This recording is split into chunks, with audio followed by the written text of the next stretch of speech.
যে আল্লাহ তাআলা তিনি যাকে খুশি যে বান্দাকে চান তার রিজিকের মধ্যে প্রশস্ততা দেবেন। সুতরাং আমি আল্লাহর উপর ভরসা করলাম, আমি নিলাম না হারাম। আমি চাইলে অনেক কিছু করতে পারতাম, কিন্তু আমি যাব না সেখানে। ইনশাআল্লাহ আপনি রিজিকের মধ্যে বারাকা পাবেন। দেখেন, রিজিকের বরকত বরকত এক জিনিস, আর কাগজ কলমে আয় উপার্জন অনেক বেশি, সেটা আরেক জিনিস। কাগজ কলমে অনেক কিছুই আমরা দেখি, দূর থেকে অনেক কিছুই বোঝা যায়, কিন্তু ভেতরে ঢুকলে বোঝা যায় আসলে কোন মানুষটার কি অবস্থা। তো যদি প্রকৃত শান্তি পেতে চাই, তাহলে হারাম থেকে বেঁচে থাকতে হবে। হারাম থেকে যদি বাঁচতে পারি, আল্লাহ তাআলা রিজিকের মধ্যে বরকত দিবেন। আর আপনি যদি আপনার রিজিকে বরকত পান, দুনিয়ার মানুষ দেখবে আপনি খুব অল্প স্বল্প নিয়ে চলছেন, কিন্তু আপনি জানবেন যে এই অল্পর মধ্যে আল্লাহ কত শান্তিতে আমাদেরকে রেখেছেন। সুবহানাল্লাহ। তো রব্বুল আলামিন এটা বলে দিলেন, এবং সেই সাথে আরেকটি আয়াত যেটা আসছে, ওয়াফারিহু বিল হায়াতিদ দুনিয়া। কিছু মানুষকে আমরা দেখব যে তারা দুনিয়া নিয়ে খুব ব্যস্ত, দুনিয়ার চাকচিক্যময় পরিবেশ নিয়ে খুব ব্যস্ত। এইটা হলো, সেটা হলো, সেই ক্লাবে যাচ্ছে, ওই বারে যাচ্ছে, ওই অনুষ্ঠানে যাচ্ছে, ওইটাই না গেলে হচ্ছে না, এটা না হলে স্ট্যাটাস ঠিক থাকছে না, গাড়ি চেঞ্জ করছে, বাড়ি চেঞ্জ করছে, ড্রেসের পর ড্রেস চেঞ্জ করছে, কিন্তু শান্তি নাই, এবং সে দুনিয়া নিয়েই ব্যস্ত। আল্লাহ রাব্বুল আলামিন বললেন কিছু মানুষ এমন আছে, ওয়াফারিহু বিল হায়াতিদ দুনিয়া, কিন্তু তোমরা জেনে রাখো আমাল হায়াতুদ দুনিয়া ফিল আখিরাতি ইল্লা মাতা, যে আখিরাতের তুলনায় জীবন, দুনিয়ার জীবনটা অতি নগণ্য, অতি তুচ্ছ। সুতরাং সেদিকে তুমি ধাবিত হও না। এটা একজন ইমানদারকে আল্লাহ তাআলা বুঝিয়ে দিলেন, ইন্ডিকেট করে দিলেন যে খবরদার, এই বিষয়ে তুমি সতর্ক থেকো। তুমি অনেক কিছু দেখতে পাবা তোমার পরিবেশে, তোমার সমাজে, তোমার চারপাশে, তোমার পাশে, আশেপাশে, সব জায়গায় এমন অনেককে দেখবা, কিন্তু ওটা দেখে তুমি ভয় পেও না, তুমি আশাহত হয়েও না, তুমি ভেবে নিও না যে তোমার মনে হয় কিছুই নাই। আল্লাহ তাআলা দুটো কথা বললেন। আরেকজনের প্রচুর অর্থবিত্ত দেখে তুমি ভেবে নিও না আল্লাহ ওনাকে অনেক দিয়েছেন, তোমাকে দেয় নাই। না, আল্লাহ তোমাকে যেটা দিয়েছেন সেটা হলো সবচেয়ে বড় নিয়ামত, তার নাম হলো বারাকা। বারাকার সাথে থাকার চেষ্টা করো। আরেকটা হলো ওই দুনিয়ার লোভ, লালসা, চাকচিক্য, ঐশ্বর্য, এগুলো দেখে, ওই পরিবেশ দেখে, ঝলমলে আলো দেখে তুমি ভেবে নিও না এটাই সব, কারণ তোমার কাছে আখিরাত আছে, এটার চেয়ে অনেক অনেক অনেক অনেক সুন্দর। সুবহানাল্লাহ। পরের আয়াতে আল্লাহ রাব্বুল আলামিন বললেন, ওয়ায়াকুলুল লাযীনা কাফারু লাউলা উনজিলা আলাইহি আয়াতুম মির রাব্বি। আগের আয়াতের সাথে এই আয়াতের সম্পর্ক আছে। কাফেররা বলে, কি বলে? লাউলা উনজিলা আলাইহি আয়াতুম মির রাব্বি, কেন রবের পক্ষ থেকে আয়াত বা সুস্পষ্ট নিদর্শন আসে না? এটার মানে হলো, এই সমাজেও আপনি দেখবেন, সেই সমাজেও ছিল যারা দুনিয়া নিয়ে পড়ে থাকতো, যারা যুক্তি নিয়ে পড়ে থাকতো, যারা নিজেদেরকে তর্ক বাগিশ মনে করত, যারা তাদেরকে অনেক বড় সুশীল মনে করত, তাদের চেয়ে বড় বুদ্ধিমান কেউ নাই, এটা মনে করত। বর্তমান আপনারা এখনো দেখবেন, টক শো দেখলে আপনার মনে হবে যে এই মানুষটা সারাদিন মনে হয় কাঠের চশমা করে ঘুরে, তার কাছে দেশটা অন্যরকম।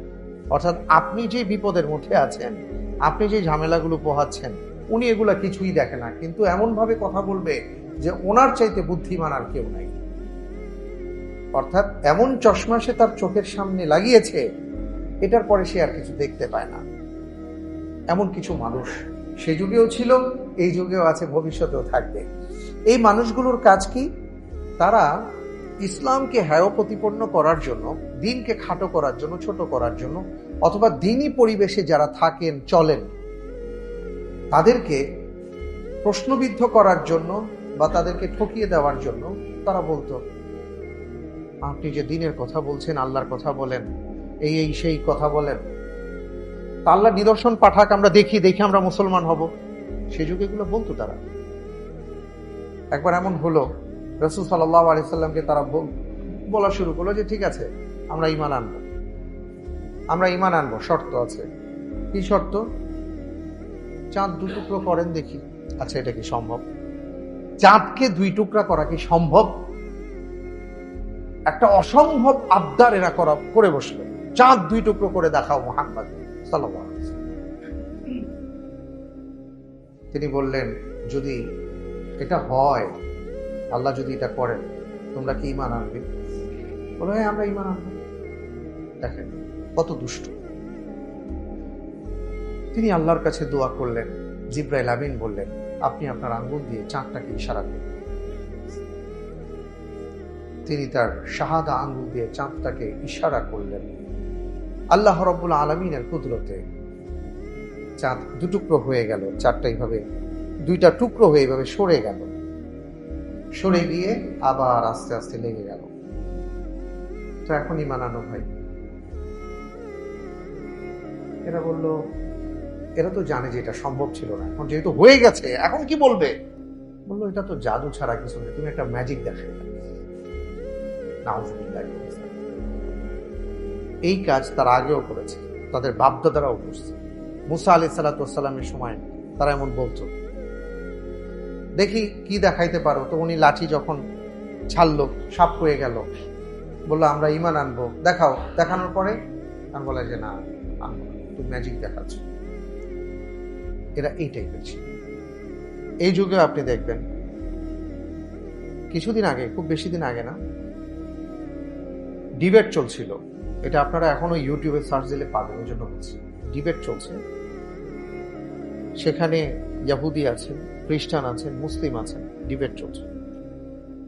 তো মুসলিম যিনি ছিলেন উনি বললেন, রাসূল সাল্লাল্লাহু আলাইহি ওয়াসাল্লাম বলেছেন, বিসমিল্লাহির রহমানির রহিম বলে কেউ যদি বিষ খেয়ে ফেলে তো সেই বিষটাও হজম হয়ে যায়। দেখেন, আল্লাহ তাআলা আমাদের জন্য প্রকৃতিকে সৃষ্টি করেছেন এবং প্রকৃতির উপযোগী করে তিনি আবার আমাদেরকে সৃষ্টি করেছেন। এই জন্য আমরা বলি যে আমরা মাটির নির্যাস থেকে তৈরি, হ্যাঁ, অর্থাৎ আমরা প্রকৃতির বাইরের অংশ না। এবং পুরো নিজামটা, নিয়ম বিধিবিধান আল্লাহ তাআলা নির্ধারণ করে দিয়েছেন। এটা হলে এটা হবে, এটা হলে এটা হবে, এটা হলে এটা হবে। এক্সেপশন মাঝে মাঝে হবে, সবসময় হবে না। এটা হলো আল্লাহ তাআলা যদি চান কাউকে কুদরত দেখাতে, সেটা ভিন্ন বিষয়। যেমন রাসূল সাল্লাল্লাহু আলাইহি ওয়াসাল্লাম সহ নবী রাসূলগণ মুজিজা দেখাতেন, আল্লাহর প্রিয় বান্দারা কারামত দেখাতেন, কিন্তু এটা সবসময় হবে ব্যাপারটা এমন না। আল্লাহ চাইলে হবে, আল্লাহ তাআলা না চাইলে হবে না, কারণ এই ক্ষমতা আপনার আমার হাতে নেই। ওই ভাই লক্ষ লক্ষ মানুষ এই ডিবেটটা দেখছিলেন। উনি বললেন যে আমি মুসলিম, আমি এটা বিশ্বাস করি। উনি বিসমিল্লাহির রহমানির রহিম বলে ঠিকই উনি বিষ খেয়ে ফেললেন সবার সামনে, এবং আল্লাহর কি হুকুম ওনার কিছুই হলো না। আল্লাহু আকবার। উনি এই কাজটা এই জন্য করেছেন যে ভাই, আমি ঈমান এনেছি, আমি বিশ্বাস করি আল্লাহকে, আল্লাহর রসুলকে বিশ্বাস করি, যা বলেছেন এটাই সত্য, এই জন্য খেলাম। আসেন, তো এরা সবাই হতভম্ব হয়ে গেল, কিন্তু কথাবার্তা অনেক বলে আস্তে করে সরে গেল, তারা কিন্তু আসেনি। এটা সবসময় হয়। যাই হোক, এরা বলল যে আচ্ছা, আপনি তো দাবি করছেন আপনি আল্লাহর রসুল, তাহলে প্রমাণ দেন, প্রমাণ চাচ্ছে। আল্লাহ রাব্বুল আলামিনের কাছে তিনি দোয়া করলেন। ওই যে একটি আয়াত আমি এর আগেও বলেছি আপনাদের, যে রাসূল সাল্লাল্লাহু আলাইহি ওয়াসাল্লাম সম্পর্কে স্বয়ং আল্লাহ তাআলা আমাদেরকে জানিয়ে দিয়েছেন। রাসূল সাল্লাল্লাহু আলাইহি ওয়াসাল্লামের ইন্তেকালের শেষের আগে আর কি, ইন্তেকালের আগে আগে শেষে কিছু আয়াত নাজিল হয়। এর মধ্যে একটা আয়াত হলো, লাকাদ জাআকুম রাসূলুম মিন আনফুসিকুম আজিজুন আলাইহি মা আনিতুম হারিসুন আলাইকুম বিল মুমিনিনা রাউফুর রহিম। এটা আপনারা জানেন। এটা মূলত বিদায় হজের পরে এই আয়াত নাজিল হয়। অর্থাৎ আল্লাহ তাআলা নিজে ঘোষণা দিয়ে দিলেন যে তিনি তার মিশন ভিশন কিভাবে পরিপূর্ণ করেছেন তোমাদের ব্যাপারে, তিনি কেমন, যে তোমরা যেন ঈমানদার হও, এটার জন্য ওনার ভিতরে এতটা আগ্রহ ছিল, এছাড়া ওনার আর কোনো চিন্তাই ছিল না। চিন্তা একটাই, আমাদের যেমন স্বপ্ন থাকে না, চিন্তা থাকে, স্বপ্ন থাকে, কিভাবে আরো টাকার মালিক হব, আরো টাকা বানাবো, এটা হলো আমাদের টেনশন। রাসূল সাল্লাল্লাহু আলাইহি ওয়াসাল্লামের চিন্তা ছিল আমার উম্মাহ কিভাবে আল্লাহর কাছ থেকে গুনাহমুক্ত হবে, আমার উম্মাহ কিভাবে ঈমানদার হবে। তো আল্লাহ রাব্বুল আলামিন এই আয়াতের ব্যাখ্যায় আসছে যে তিনি, কাফেররা যখন বলল, তিনি আল্লাহর কাছে দোয়া করলেন, আল্লাহ আপনি একটা ব্যবস্থা করেন, এরা তাহলে ঈমানদার হবে বলছে। তখন জিবরাইল আমিন এসে বললেন, ইয়া রাসূলুল্লাহ, আল্লাহ সুবহানাহু ওয়া তাআলা জানিয়েছেন আপনি যদি চান। তারা দাবি কি করছিল জানেন? এই আয়াতের ব্যাখ্যায় যেটা আসছে, দাবি করছে যে দেখো আমাদের এখানে বৃষ্টি বাদল হয় না, তুমি আল্লাহকে বলো, আল্লাহ তাআলা এই পাহাড়টাকে, এই যে আপনি যে সাফা মারওয়া দৌড়াচ্ছেন না, ওটা তো একটা পাহাড় ছিল, এখন যেটাকে জাবালে অমর বলে, নতুন হিলটন যেখানে হয়েছে, এটা একটা পাহাড় ছিল, এগুলো সব পাহাড় ছিল। তো এরা বলল যে আপনি আল্লাহ রাব্বুল আলামিনকে বলেন আল্লাহ তাআলা যেন এই পাহাড়টাকে সরায় দেন, নদ নদীর ব্যবস্থা করে দেন, এবং এই যে পাহাড় দেখতে পাচ্ছি এই পাহাড় পরিমাণ আল্লাহ তাআলা আমাদেরকে স্বর্ণ মুদ্রা দেন, আমরা ধনী হতে চাই। আজগুবি আজগুবি দাবি তারা করলো। তো তিনি আল্লাহর কাছে দোয়া করলেন, আল্লাহ এরা এই কথা বলছে। জিবরাইল আমিন এসে বললেন যে আল্লাহ সুবহানাহু ওয়া তাআলা জানিয়েছেন আপনি যদি চান তাহলে আল্লাহ তাআলা এই পাহাড়টাকে স্বর্ণ বানায় দেবেন, পুরোটা স্বর্ণ হয়ে যাবে, বৃষ্টি হবে, নদ নদী হবে, আপনি চাইলে। কিন্তু এরা কিন্তু ঈমান আনবে না। তো যদি তারা এগুলো দেখার পরেও, বুঝার পরেও ঈমান না আনে, তাহলে কিন্তু কঠিন শাস্তি হবে। আর যদি আপনি চান এটার বিপরীতে তওবার দরজাটাকে আমি উন্মুক্ত করে দিব, তাহলে সেটাও করে দিব। আপনি কোনটা চান? রাসূল সাল্লাল্লাহু আলাইহি ওয়াসাল্লাম তখন বললেন, আমি স্বর্ণের পাহাড় চাই, আমি চাই আমার উম্মতের জন্য তওবার দরজাটা উন্মুক্ত করে দেওয়া হোক, তারা যেন আল্লাহর কাছে ক্ষমা প্রার্থনা করতে পারে।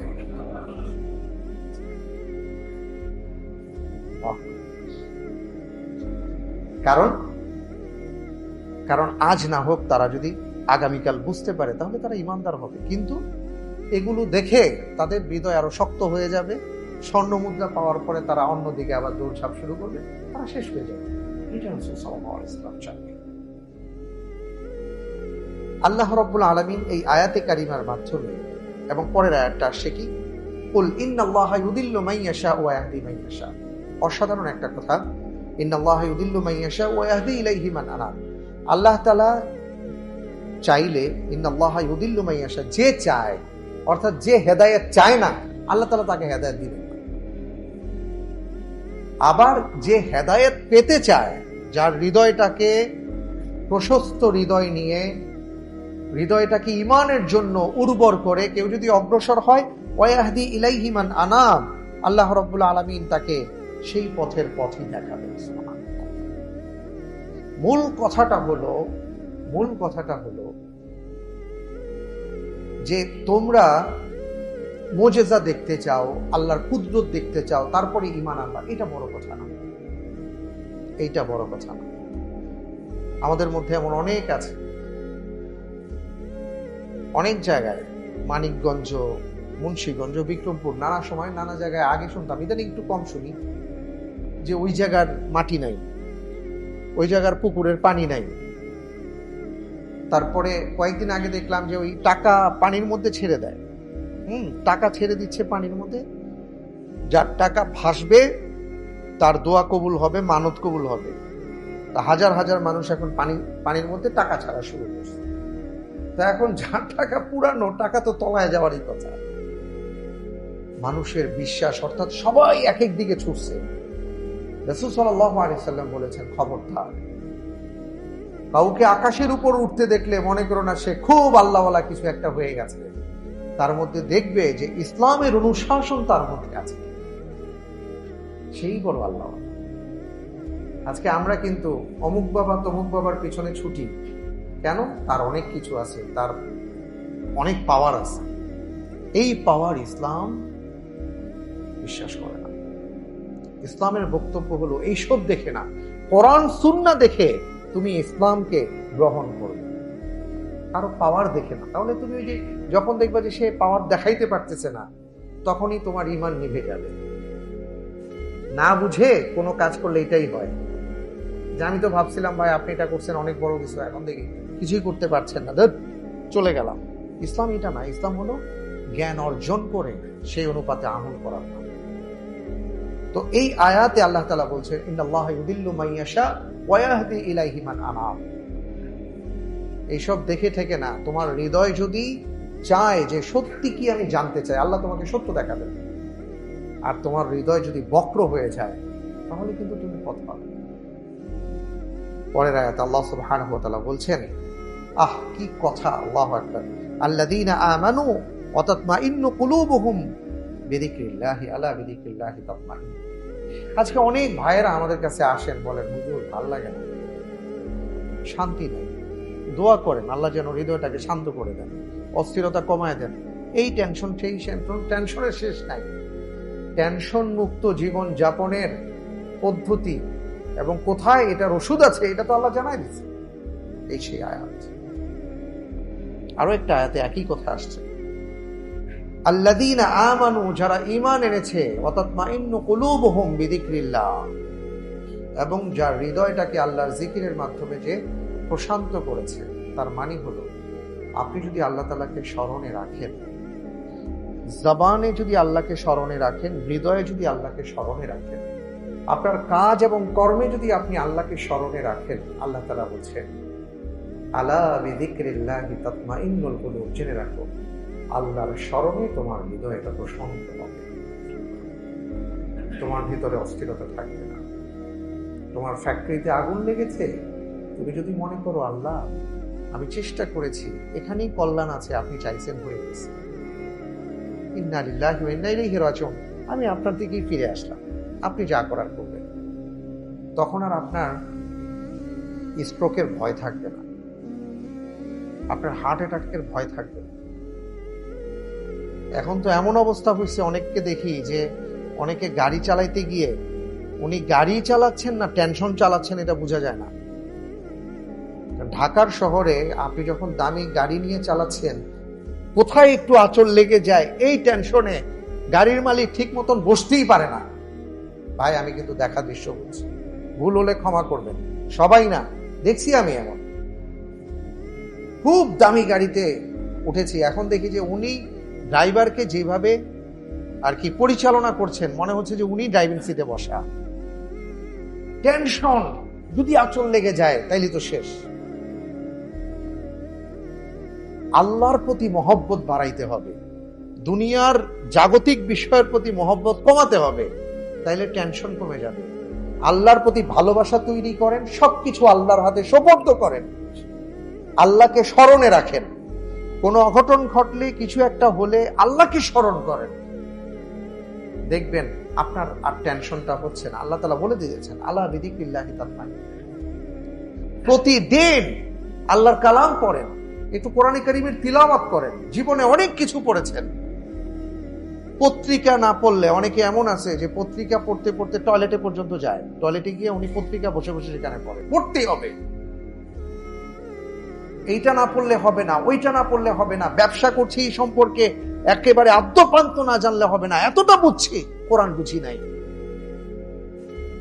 আপনি তো আসল জিনিসটাই নিতে পারবেন না। আপনার আসল জিনিস হলো আপনার হৃদয় প্রশান্ত হওয়া, আপনার জীবনটাকে শান্ত করা, আপনার সুন্দর জীবন যাপন করা। আর সুন্দর জীবন যাপনের জন্য আল্লাহর কোরআন আপনাকে পড়তে হবে, কোরআন বুঝতে হবে।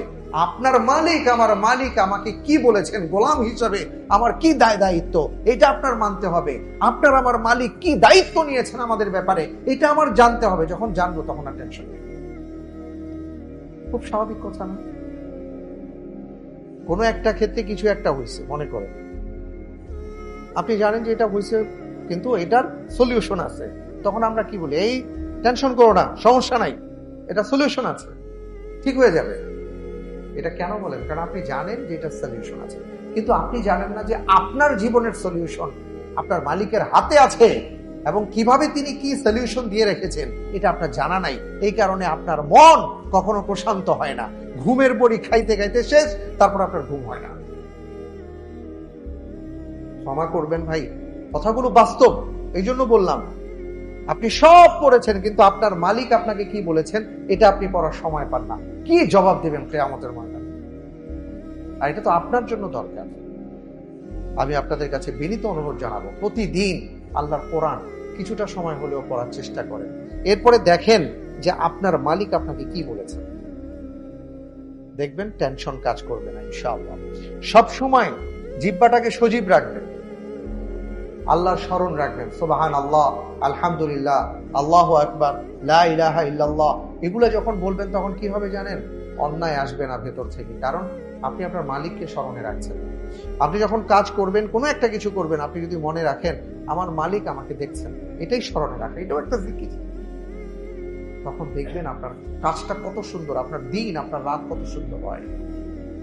আলা বিযিকরিল্লাহি তাতমাইন্নুল কুলুব। যে সকল ভাইয়েরা বলেন ভাই অস্থিরতার মধ্যে পড়ে গেছি, আর পারছি না, আমি বলবো আল্লাহর জিকিরে আপনার সকল সমস্যার সমাধান আছে। এবং সেই জিকির 3 ধরনের, আবারও বলি 3 ধরনের। একটা হলো জবানের জিকির, আরেকটা হলো কর্মের জিকির, আরেকটা হলো ভেতর থেকে স্মরণের জিকির। এই 3 ধরনের জিকিরে আপনার থাকতে হবে। ইনশাআল্লাহ দেখবেন আপনার হৃদয় প্রশান্ত হয়ে গেছে। আজকে যা বললাম আল্লাহ তাআলা আমি সহ আমাদের সবাইকে আমল করার তৌফিক দান করুন। আসসালামু আলাইকুম ওয়া রাহমাতুল্লাহ।